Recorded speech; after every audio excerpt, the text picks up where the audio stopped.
guys, it's Sarah, and today we're going to talk about some series.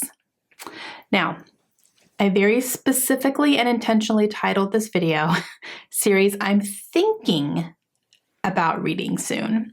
The reason I say thinking is because I'm not committing to anything. That's my whole thing this year. I don't really want to commit to a whole lot, but these are series that I could very easily finish, as in I only have one book to read. And it will either finish a series for me or it will catch me up on a series of all that's already been published. And I only have one book to read to do that. So I picked 5 off my shelves that fit that. And that's all I could really find. Every other thing has like 2 or more. So I kind of just stuck with the one.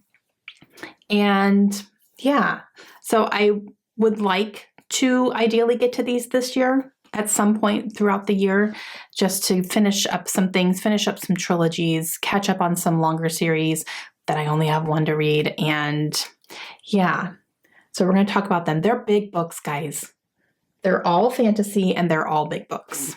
So there's that. Okay, let's go with a middle grade, Hollowpox by Jessica Townsend, which is book number 3 in the Morgan Crow series.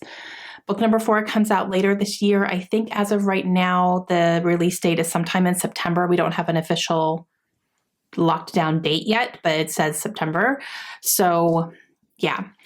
But I need to read book number 3 before book number 4 comes out. And I love this series. I absolutely love it. This is another series where I'm contemplating rereading the first 2 books, but I don't know if I really want to. I think I just kind of want to go into this one and just read like a spoilery synopsis of book 2. I remember book 1 more than book 2. I will say that. I remember some of book 2, but I think a lot of those like little finite details have definitely left my brain.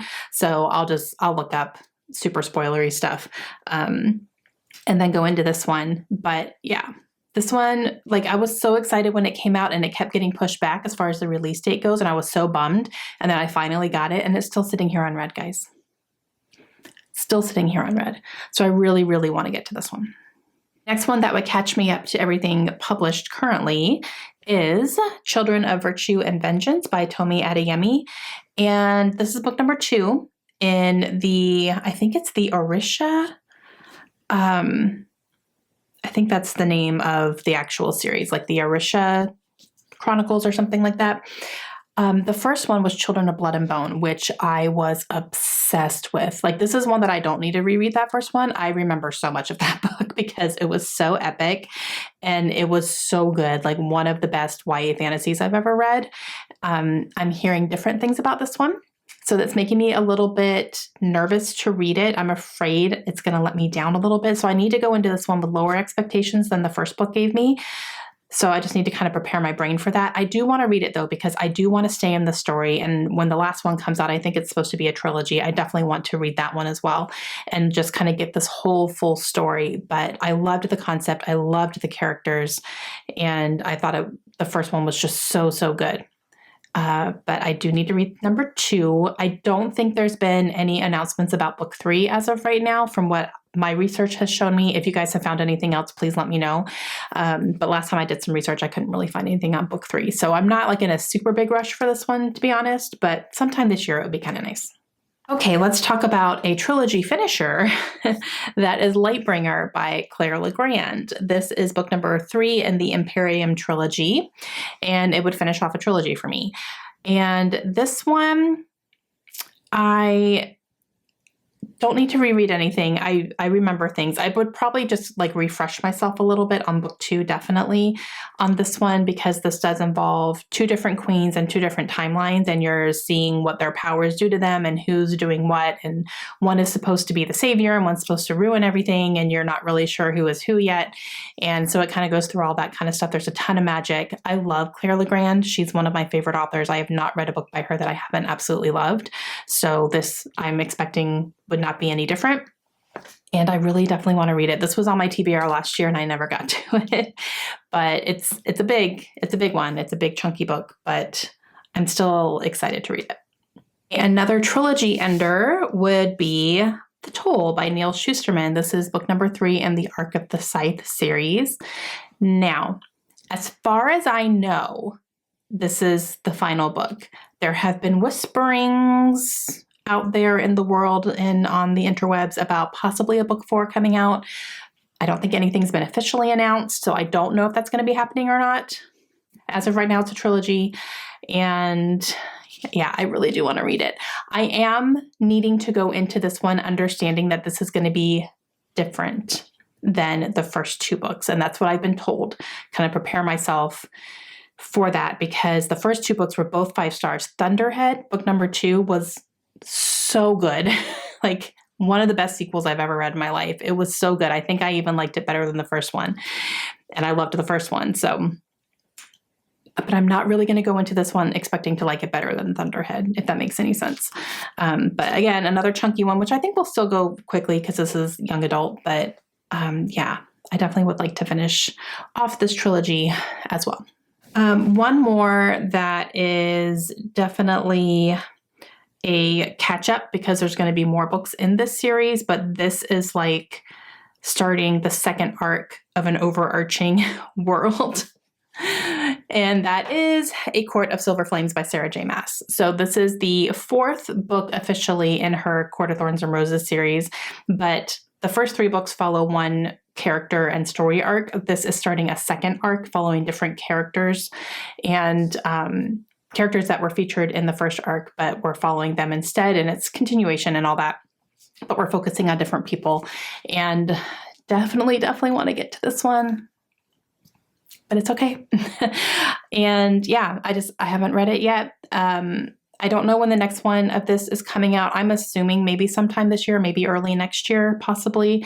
I haven't really seen too much about that because she does have other series that she's writing, but I definitely am excited to get to this one because I do love Sarah J. Maas. Again, she's one of my favorite authors. I will buy everything that she writes. It doesn't matter. And I'm definitely excited to get back into this world and get back with these characters. Okay, and last but certainly not least, and probably my highest priority of this whole stack, to be honest with you, is a series finisher. This is book number 7 in the series. It is the last and final book. There's not going to be any more surprises coming out as far as I know for this one. And it's a series that I have been reading for a long time. I was doing spoilery reading vlogs for each book. So if you watched those, you know what I'm talking about. I need to finish the series, guys. I only have one more, and that is Kingdom of Ash by Sarah J. Maas, book number 7 in the Throne of Glass series. This thing is huge, and it's heavy. Like, I'm sitting here holding it, and I'm like, I almost need 2 hands to hold this thing because it's so heavy. But man, I want to read this. I want to read this really badly. Lindsay and I have actually been buddy reading the last few books in this series, so I'm going to start putting some pressure on her. Lindsay, get ready. I've already put a little bit, but I'm going to start putting a little bit more because I really want to finish this series up and just kind of have this under my belt because I have not completed a series by Sarah J. Maas yet. And this is her only series finisher. She hasn't finished any of the other series that she's written that I'm currently reading, and series that she has started that I haven't even read yet. Like, they're all ongoing. So this is her only series finisher. So I want to see how she finishes the series. I think that's going to be a great experience. And I really want to read this.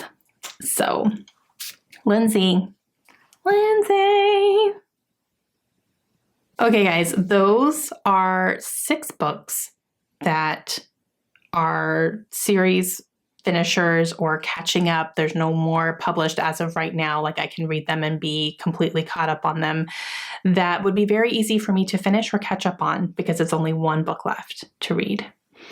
I believe that everything else I either haven't started yet or I have 2 or more books to read in order to finish or catch up with those series. So I only grabbed the ones that were just kind of easiest for me to finish up. And I would really like to do that. Again, I'm not committing.